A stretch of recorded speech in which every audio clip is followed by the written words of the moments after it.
Good morning. Today's do now is on the wall. Good morning.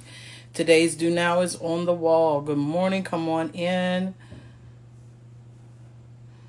Come on in. How are you? How is everybody?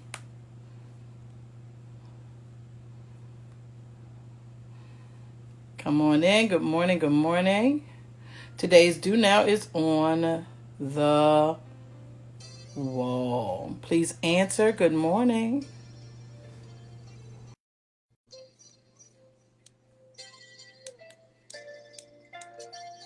Good morning. Good morning. Good Good morning. How morning. are you? Good morning. Good, So today's good. do now is on the wall already. It says, how do you describe something that you think is really cool? For example, back in the day, me and Mr. Thornton was talking last night, and we were like, we used to say when we like something, ooh, that's bumping. How would you say that? Okay, so you say that's lit. Okay, maybe might be some other words. Let's see what else you have to say. Coming on in here, let's go to work. So just answered Mr. Thornton, if we can give him some credit. Good morning. Good morning. Today's do now is on the wall. Come on in here. Let's go to work. Good morning to everybody. You're listening to 103.5 DJ Amar. We say that's lit Lit, or that's crank. or crank. Okay, that's crank. That's self-made. Nay. All right. What you laughing at, Kai? That's lit. That's crank. Okay. I'm surprised lit is still out there because, the grown-ups are saying that now. That's lit. That's lit. Maybe you just don't like the way we say it.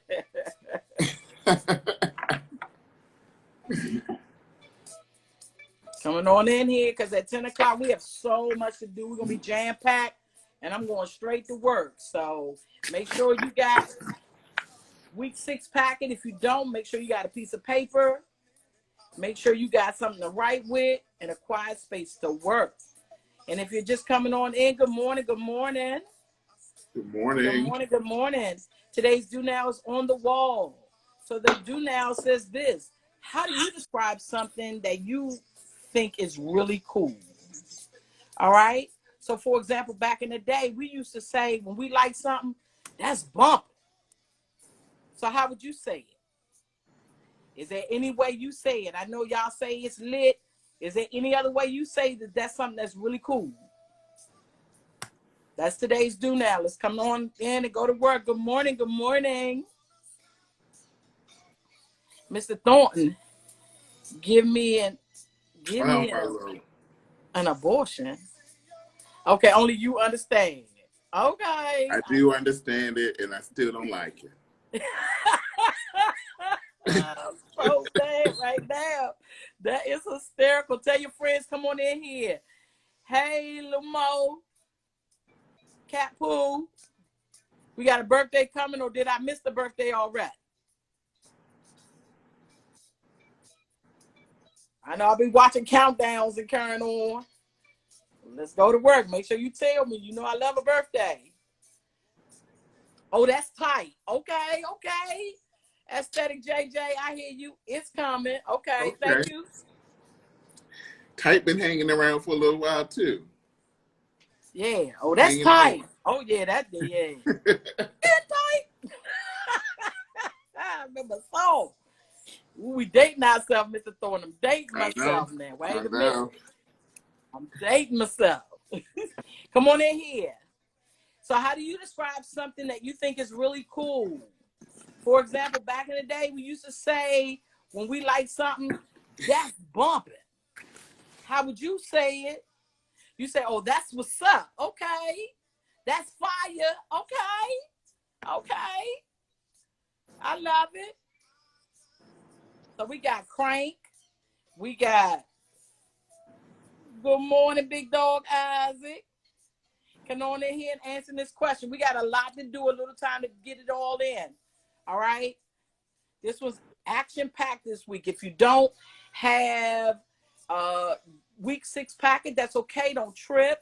You know, I always put it on Canvas. Make sure that you have a piece of paper. If you don't have anything else, have a piece of paper to write on. Get something to write with. All right. And a quiet space to work. We got a lot of work to do and a little time to do it in. Good morning to everybody. We got about 2 minutes or so before it hits 10 o'clock. Tell your friends. Tell your friends. Come on in here. Time to wake up and let's get this party started. All right. So how do you describe something that you think is really cool? For example, back in the day, we used to say when we like something, oh, that's bumping. How would you say it? All right. So I done heard lit. I done heard that's fire. I done heard that's crunk or crank. That's what's up. Oh, that's tight. That's lit. How else would you say it? Good morning to you. Good morning. So again, how would you describe Mr. Walker? Good morning. Come on in here. You can answer this question because you're a little bit after me. How do you describe something that you think is really cool? For example, back in the day, we used to say when we like something, that was bumping. How would you say it? I say that's tough. Okay, Isaac, I hear you. Isaac said that's tough. Okay.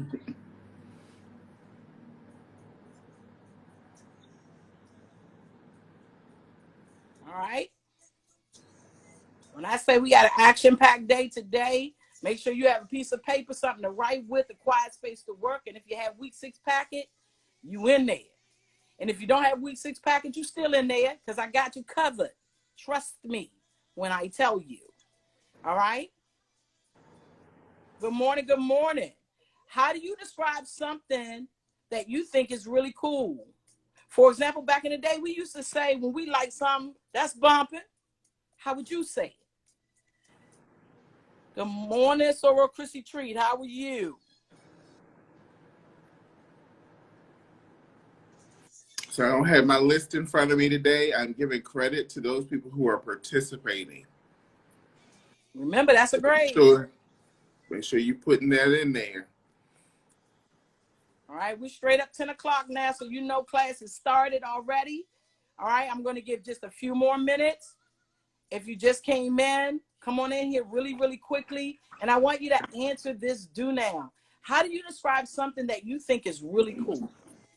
For example, back in the day, we used to say when we like something, that's bumping. How would you say that? If you liked something and you thought it was really cool, how would you say that? I've heard a lot of different things. Is there any other ways that you say it? That's fire, that's lit, that's crank, that's what's up, that's tight, that's tough.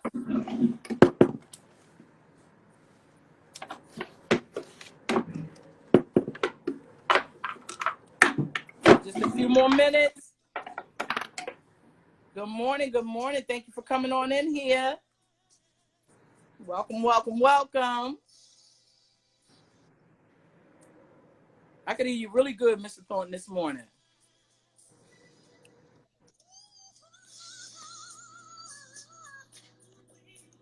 All right, he plugging in. That means he can ready to go to work. Where they do that at? Ooh. God, I'm so mad that you are bringing what we do in the classroom into live, but that's what's up. I'm trying to tell you. Ooh.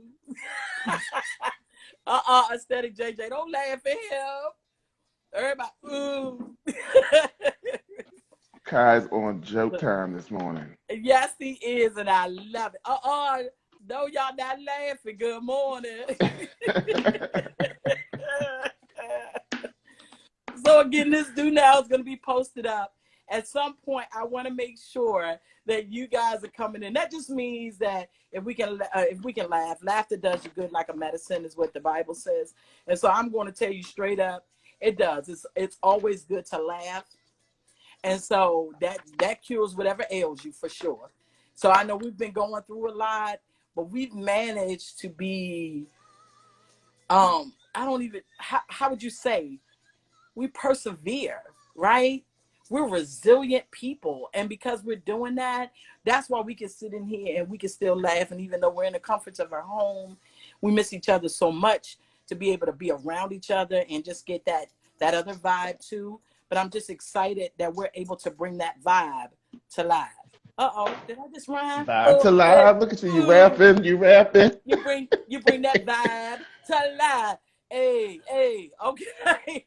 All right, you guys, I'm gonna go ahead and get started because we got a whole lot to do, a little time to do it all in. Good morning to everybody and everything. We're gonna go ahead and get started. When I was looking for those words, it's what you call slang, but the proper term for that is colloquialism. All right, the use of a familiar word or phrases in a conversation. So when you say, "Yo, that's what's up," when you're talking to someone, it's a familiar word to them, so they understand it. The same way we say that's straight fire, or that's dope, or that's super fly, deal with it. You understand exactly what that means when we say it. Okay? So again, that's a colloquialism. You call it slang, but its proper term is colloquialism. All right? Good morning to everybody coming on in here.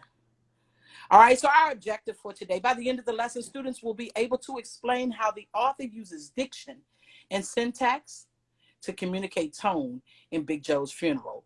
We've been talking about community, all right, and what that looks like. And so I want to make sure that we're looking at a story, a collection of short stories, I should say, 145th Street stories. And so we're going to be talking about that a little bit more as we're going along. And today we're going to read a short portion of Big Joe's funeral. And you're going to be doing the rest for your assignment away. Good morning to you, Mr. Winley. Good morning. So again, we're looking at diction and syntax. Okay? So, but before we do, I want to play this video really, really quickly, and I want you to pay attention to what you see. Right now, you should see a map on your screen that says soda, pop, and Coke. All right, because I do want to talk about dialect a little bit too, because as we're reading, sometimes people use a different way of saying things, and it's because of where they're from or the region of the country that they're from. So let's take a look at this video really, really quickly. All right, and as you're paying attention, pay attention to the regions that you see on the video and how they say what they say. Here we go.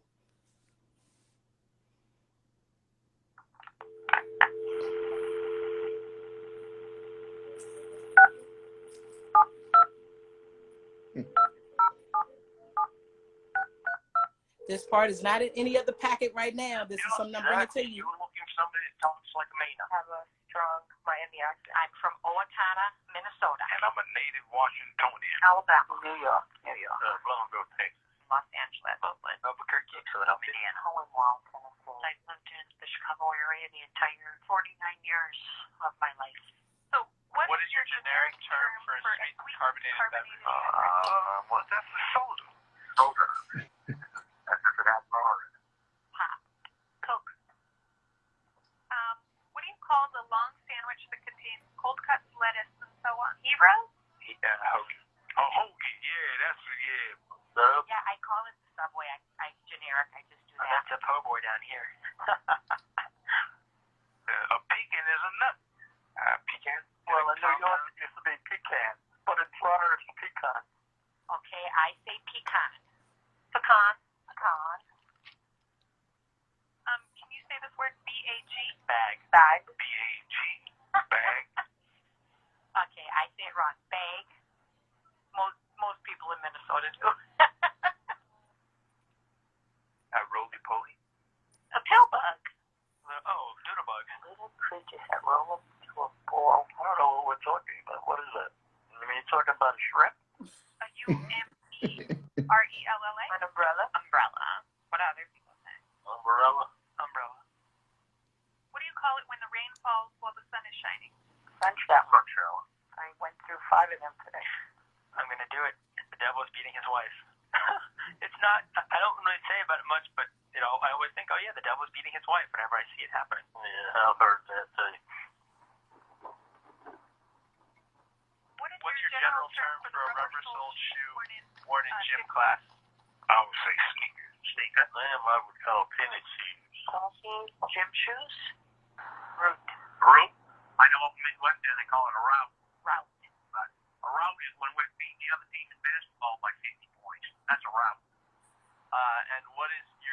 general term for a big road that you drive relatively fast on? Expressway? Freeway. I call it a highway. So I've been trying to say highway on the East Coast. Subway. Subway. E-L. But in D.C. you call it the metro. Metro. The T. My mom works for BART, so BART.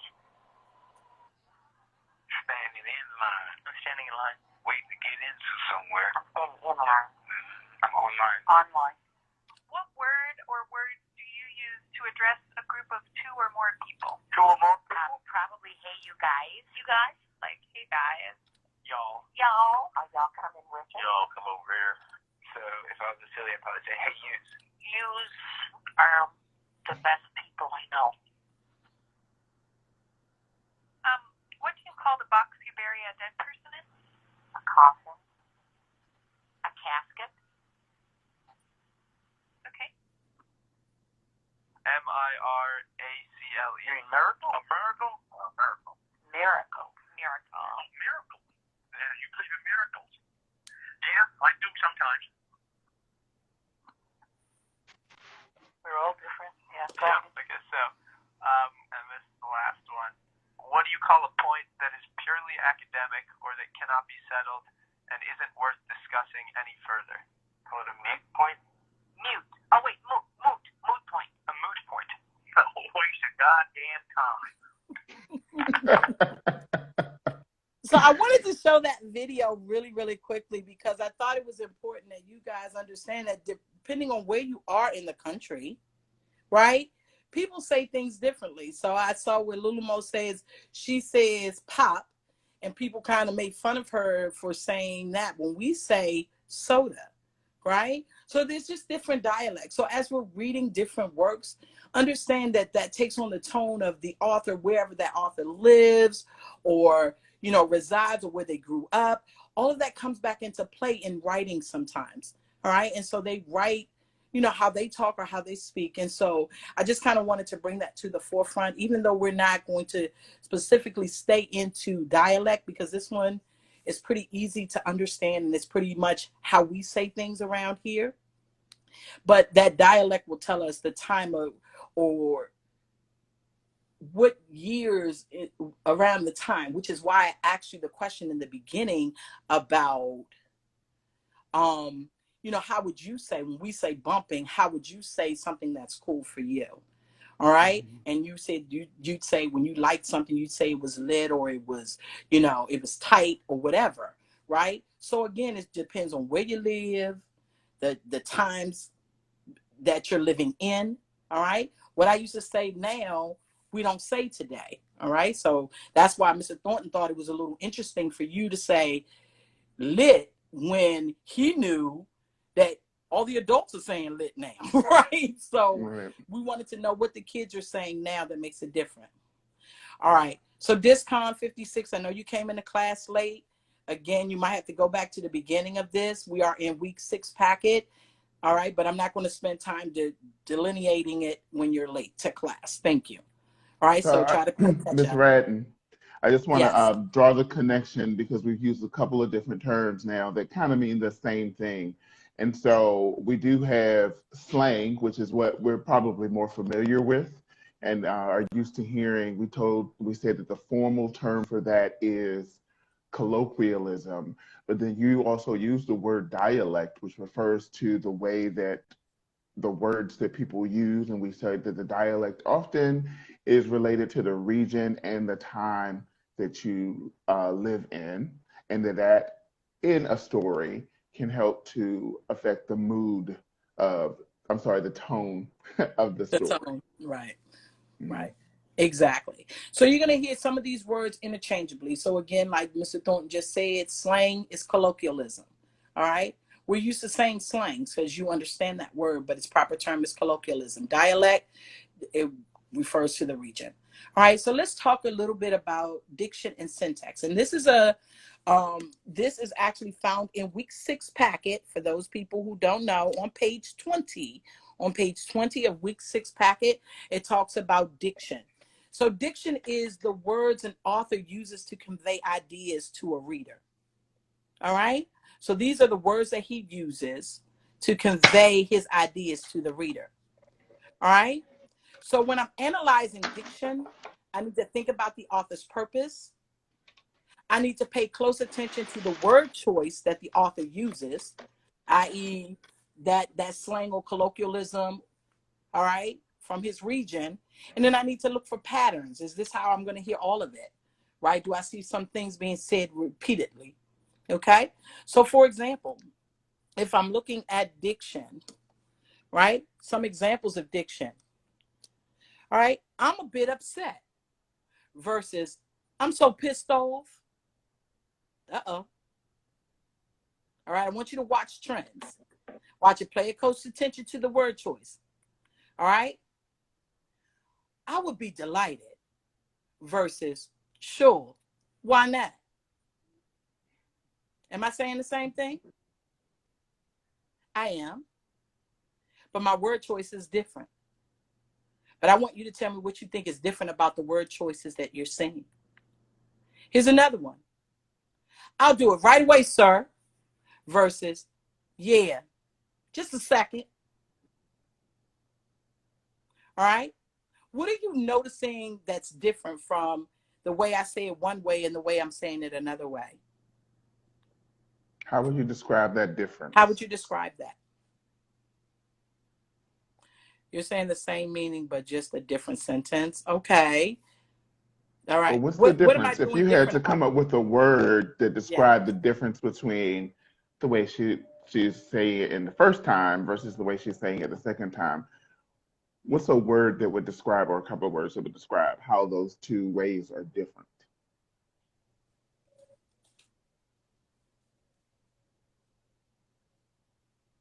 Positive and negative. Okay. I'm there a little bit, and let me see if I can clean it up for you guys just a little bit. Thank you so much for taking that leap. There we go. One is more formal. Oh, okay. Somebody's on to it. One is more formal, so then that means the other way is what? It's the opposite. Come on, somebody. Formal. If one way is formal, what's the other way? Paraphrase? If one way is formal, what's the opposite of formal?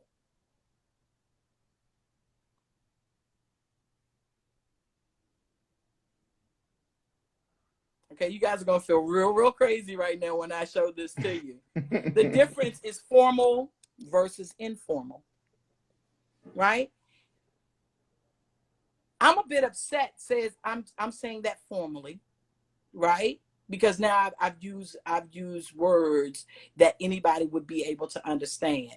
Not saying that people can't understand when I say I'm pissed, right?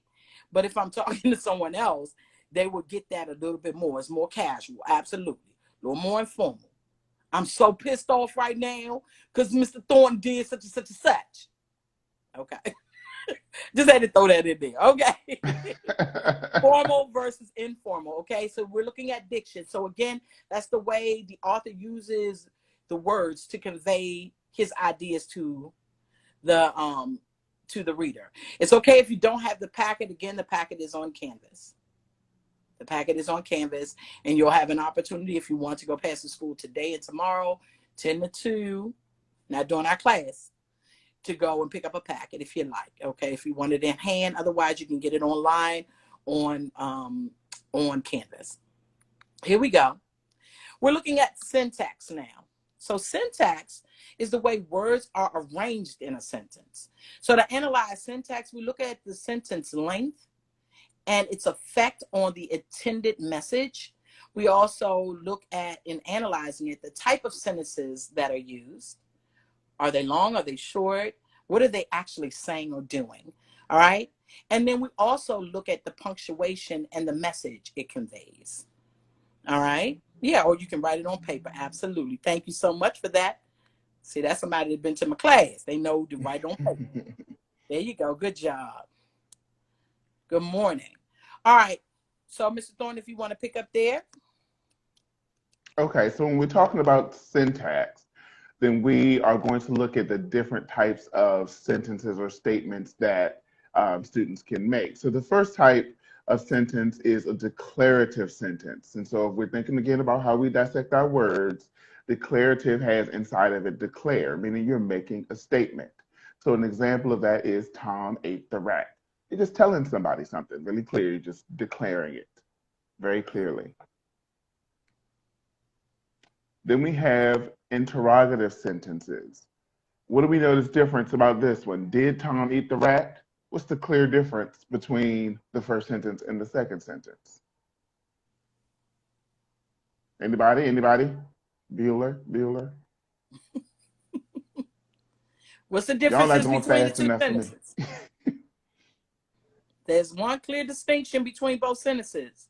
Good. It's a They're question. asking Thank a you. question. Absolutely. Right. So interrogate, you're asking a question. So the first one, declare, you're making a statement. In interrogative sentences, you're asking a question.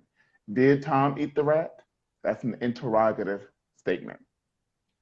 Then next, we have exclamatory sentence. So we can see first one, statement, period. Second one, question, question mark. Exclamatory has an exclamation point. So here we are excitedly exclaiming a statement. Tom ate the rat. So if somebody ate a rat, that's not something that we just gonna say casually. We're gonna say, oh my God, he ate the rat. And that's an exclamatory sentence. So it doesn't necessarily mean yelling. It just means that you're saying it excitedly, right? But yes, yelling is also denoted with an exclamation point as well. Okay. And the last one is an imperative sentence. Eat that rat. The subject of the sentence is understand to be you. So the difference here is that I am giving you a direction. I'm telling you to do something.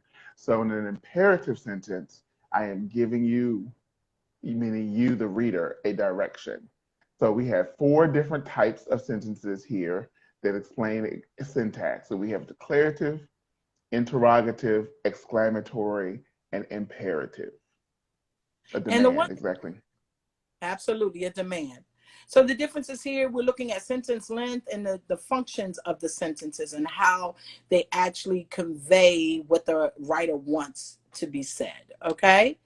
So the way he arranges them in a sentence, all right? Mm-hmm. So I'm excited because our first read is going to be Big Joe's funeral. And I'm going to do this just a little bit differently. We're only going to read pages 10 and 11 and the top of 12. So if you notice, this is page 10 through 15. We're going to read pages 10 and 11 and the top of 12. All right, and Mr. Thornton, I'm going to do this a little bit differently because I have it on Audible. So I'm going to let the Audible read. If you don't have the reading, it's okay because I'm going to put it up on the screen so you can follow along as you're listening. So if you have headphones and you want to plug them in, you can feel free to do so. And we're about to get started. Here we go. Big Joe's funeral. The way I see it, things happen on 145th Street that don't happen anywhere else in the world. I'm not saying that 145th Street is weird or anything like that, but it's like intense. So when I heard about Big Joe's funeral, it didn't take me by surprise. It was something that I remember, and that's why I'm telling it. This is the way it went down. The funeral took place on the 4th of July, one of the hottest days of the year. People were sitting out on their fire escapes or on their front stoops trying to catch a breeze. If there was a breeze in the hood, it must have stopped somewhere for an iced tea, because I didn't see or feel it. Nobody was doing any unnecessary movement unless their name was Peaches Jones, who was setting out to ruin Big Joe's funeral. Peaches was what you would call seriously fine. She was 15, about 5'3", a medium brown color, and definitely wrong. She was wrong because she was not giving Big Joe his propers, which means his proper respect. A person ought to have respect for other people all of the time, but especially at 2 times during their life. The first time is when they're born. When a baby is born, you shouldn't say discouraging things about it like, hey, I've seen prettier dogs than that baby. Or, maybe he ain't ugly. Maybe he's just inside out. Give the baby a chance. The other time you need to show some respect is when a person is going on out of this world. You know, like they're dead and whatnot. Let the person go. Whatever will be their reward has got to be figured out on the other side. Even if they slip on out owing you some money, you got to bite the bullet, give up some slack, and let them be on their way. But Peaches didn't see it that way when it came to Big Joe. She had her mind dead set on messing up Big Joe's funeral. Let me back up here and tell you. It all started when Big Joe, who owns Big Joe's Barbecue and Burger Restaurant right here on 145th Street down from the Ease On In Cafe, decided to cancel his life insurance. He said he had been paying on his life insurance for 20 years. If he canceled his insurance, he would get a check from the insurance company for $18,000. Now, that is some serious money. It sounded good when the guys in the barbershop were talking about it. So Big Joe canceled his insurance, and sure enough, 2 weeks later, he was telling everybody that the check came, just like he thought it would. That's when he decided to have the funeral. "I have always loved a good funeral," Big Joe said. He was sitting outside his restaurant, peeling potatoes to make potato salad. "And when I went to Freddie's funeral, y'all remember Freddie?" "Yeah, I remember Freddie and his funeral," Willie Murphy said. "He looked real good." "That's my point," Big Joe said. "He was looking better than I have ever seen him. He was clean, had his hair combed, and wore that dark suit with a carnation in his lapel. He was sharp," Willie went on. "And when Angela, that little Puerto Rican girl, sang 'Precious Lord,' everybody was crying." "Ain't nobody was going to cry over Freddie when he was alive," Big Joe said. "Funerals bring out the best in people. Am I lying or flying?" "You definitely flying," I said. "I hate to talk about the dead," Willie added. "But when Freddie was a walkie-talkie, all he wanted to do was to hang out in the corner and ask everybody he seen if they had any spare change so we could take it down to the Ease On In and get him a beer." "Uh-huh, but he still had him a nice funeral," Big Joe said. "I'm going to have me a nice funeral while I'm still alive so I can appreciate it." Now, we didn't exactly know what Big Joe meant by that, but when he started explaining, it made sense. He was going to take part of that $18,000 and throw himself a funeral the way some people throw a party. "Nothing too fancy," he said, "just something nice." Now, this is what he did. He went over to the Unity Funeral Home on Adam Clayton Powell Boulevard and arranged things with them. At first, old man Turner, who ran the place, was a little put out. But then he saw where live people having funerals would greatly increase his business, and he said okay. He was going to supply the coffin, the hearse, which carried the coffin, and 2 limousines. The good part of this is that since I was there when Big Joe was first talking about his funeral, I was going to get to ride in one of the limousines. Big Joe asked Leroy Brown, who had a little band, to play the music at his funeral. Then he found Angela, that little girl who had sung at Freddie's funeral, and asked her to sing a song. Now, you're probably wondering what Sadie, Big Joe's girlfriend, thought about all this. Well, she didn't like it one bit. "You don't mess with dying," she said, her hands on her hips. "You go laying up in some coffin and death liable to reach out and snatch you right away from here." "Woman, you're just superstitious," Big Joe said. "Ain't nothing to worry about." Sadie was a widow lady, her husband having been run over by an ambulance while he was on the way across Malcolm X Boulevard to buy a lotto ticket. Maybe her being a widow was what made her touchy. But if she was a little upset, it was nothing compared to what her daughter Peaches felt. When Peaches heard about Big Joe's plans, she was madder than a junkyard dog with fleas. "He's been asking my mama to marry him for the last year," Peaches said. "If he's going to be a good husband, what's he doing going around acting stupid?" "Is she going to marry him?" I asked. "She doesn't need to marry him or anybody else," Peaches said. Big Joe had promised Sadie he was going to adopt Peaches once they were married. That looked like a good deal to me because Big Joe was really successful and everybody liked him. Not only that, but the brother was handsome too. He was tall and dark and had white hair at the temples, which made him distinguished looking. Peaches and her mama argued up one side of Big Joe and down the other, but he didn't change his mind. He was going to have his funeral.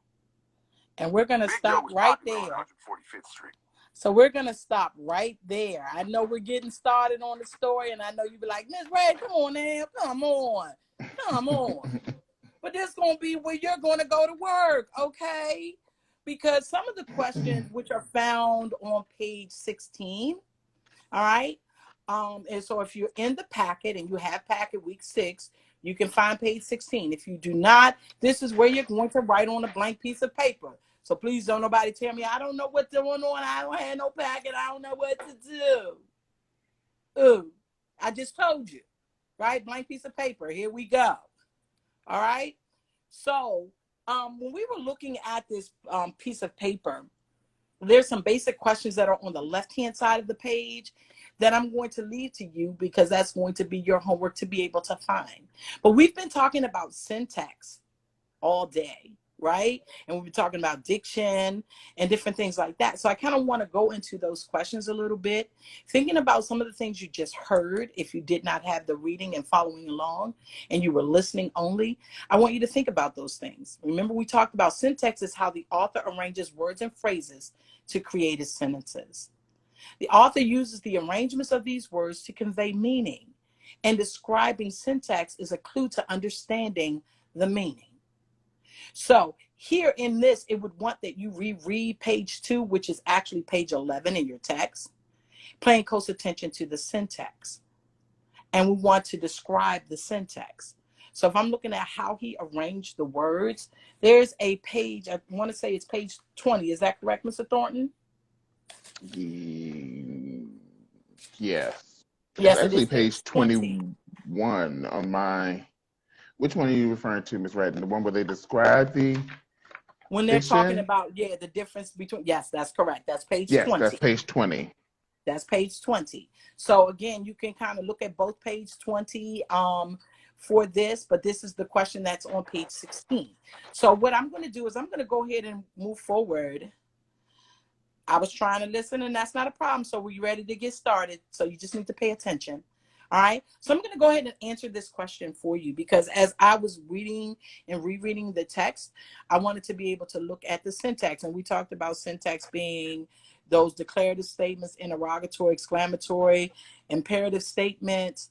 And was it simple sentences? Were they compound sentences? What kind of sentences were they? All right. So I wanted to use this, and you can actually screenshot this if you want to really quickly, or you can write it down. He uses short varied sentence functions to bring about a familiarity for the working class or everyday folks. So if I'm an everyday people, the way they were having conversation on the stoop out front, Big Joe talking to everybody, was everyday conversation, just like you and I would have in our neighborhood. All right. So it was familiar. It was something that I could understand because he was able to convey that, but he used very short words to be able to do that. And that's in Also, contrast to something like go a ahead. textbook. That's in contrast to something like a textbook that would have longer sentences that are more formal. They may be using some vocabulary that's more difficult or new to you. This is shorter sentences, familiar words, And very some easy to read and understand. easy to read. Yep, very easy. So this would be what we call, instead of it being formal, this would be this informal text, right? So in looking at that, the other thing I wanted to do was to think about how the author used imagery. He painted a picture for us in our mind. So I was able to see the block and see them on the block and see how Peaches was mad, and she was madder than a junkyard dog. And so we knew that that meant that she's super pissed, right? We could see him talking to his lady, Sadie. We can see him talking to the boys, him talking about him wanting to go ahead. He's been paying all this money for an insurance policy for years, and he ain't died yet. So he going to go ahead and get the money, and he going to throw himself a funeral while he's still living. All right? So he paints this picture for us, how Big Joe is going to set out to have this funeral for himself. So again, using everyday dialogue that we understand, all right, and can connect to, and then using imagery to paint that picture for us so we can see exactly how the author sees this whole setting in his mind. All right, I'm going to move on to the next question. Again, hopefully you took pictures. Again, these slides will be up right after live, so you'll be able to do it as well. All right, so the next thing we're looking at is idioms. I'm on page 16, right? Mm-hmm. Okay. I don't have my paper here in here with me. So, okay, I have it up. Okay, not a problem. Thank you so much. Is the next one about idioms? Yes. Okay. All right. So when we're looking at idioms, you guys, idioms are phrases used in everyday language, but the phrases don't really make sense at all. All right. So when somebody say, "Oh, that's a piece of cake," okay, but they're saying that's easy. That means that that's easy to do, right? But how is making a piece of cake easy? May or may not be. It just depends. So I'm using a phrase in everyday language to make it make sense. So people can understand that that might be easy, but it doesn't make sense in real words. Okay, or all right, or he's a fruitcake. Right. I'm on cloud nine is one example that Mm-hmm. Lil Mo came Yeah. up with. I'm on Okay. cloud I nine. love it. I'm on cloud nine. Right. Okay. I know there are many clouds in the sky, but is there a cloud that's actually number 9? And can you get on it? And can we get on? Okay. That's beside the point. All right. So when you think about it, we say a lot of these little idioms, everyday phrases. That's like taking candy from a baby. Okay. We say little things, but we don't really stop and think about the things that we say. All right. Because they don't always make sense. We'll talk about tone and I'll come back to that in just a little bit. So the second question on the right-hand side of your page 16 talks about specifically about idioms and colloquialisms, right? Those are those little phrases or slang words that we say. All right. So identify idioms and specific colloquialisms that the speaker uses to narrate the story of Big Joe's funeral. So as I was even listening again, I heard some more that were being said, right? But I'm gonna use some of the idioms or things that I noticed just in the first 2 pages. She wasn't giving Big Joe his propers. And then he goes on later to explain what propers are, right? The proper respect that was due to him, right? It's colloquialism, right? Am I lying or flying? All right. Another one. He said, "Oh, you flying?" So is he telling the truth or is he telling the lie? Right? Again, these are idioms, words that don't make sense because people can't fly without being in a plane or having a parachute on or whatever. Right? All right. So they're standing on the ground. He was sharp. Oh, hold your horses. I see you in here. Yeah, he was sharp. Meaning what? When I say he was sharp, what does that mean? What am I actually saying about somebody if I say, "Oh, he's sharp"? What does that mean?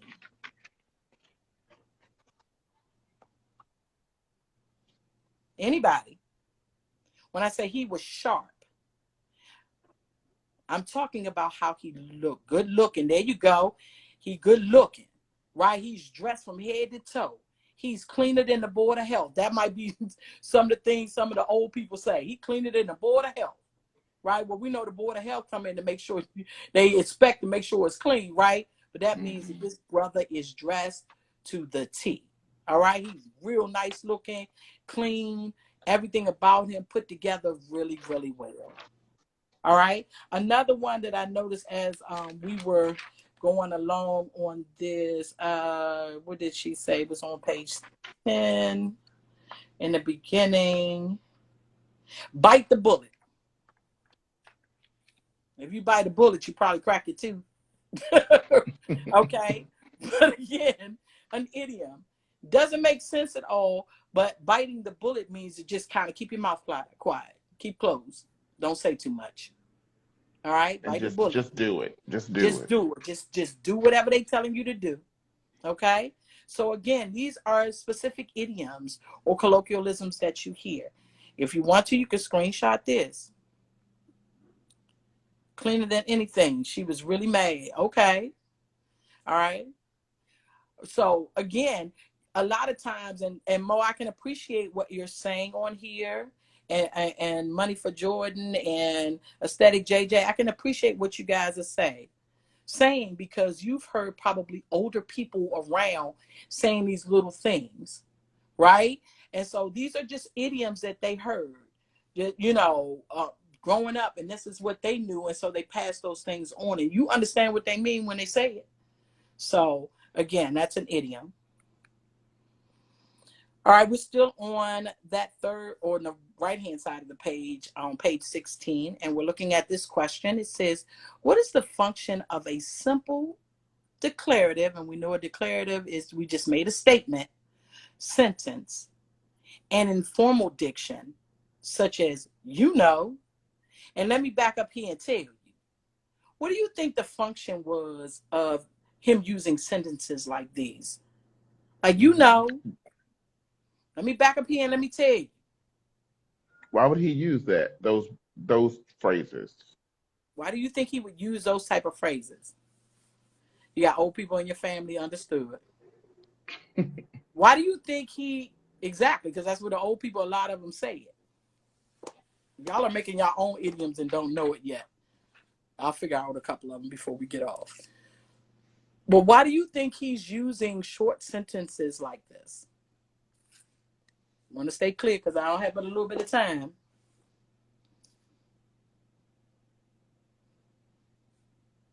All right. In the interest of time, I'm going to go ahead and move, and I'm going to answer the question for you. All right.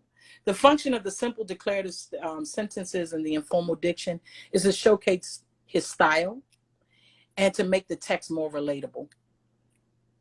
You can relate to the text now because it's just easy reading.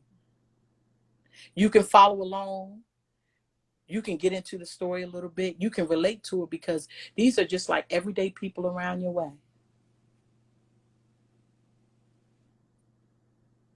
Right? Everyday people around the way. This is his style. All right? He's short. He's to the point. He's going to use slang. He's going to use colloquialism. And he's going to make this text real relatable to anybody that's ethnic reading this book. So you all recall that we read in the reading class, The Game. This is the same author who wrote the book, The Game, and he wrote the story as well. And we also looked at his biography in class, and it talks about how he geared his writing towards young teenage writers. So he's writing in a style that is geared towards your generation, your age group. And he wants you all to be able to really understand and get the meaning of what he is saying.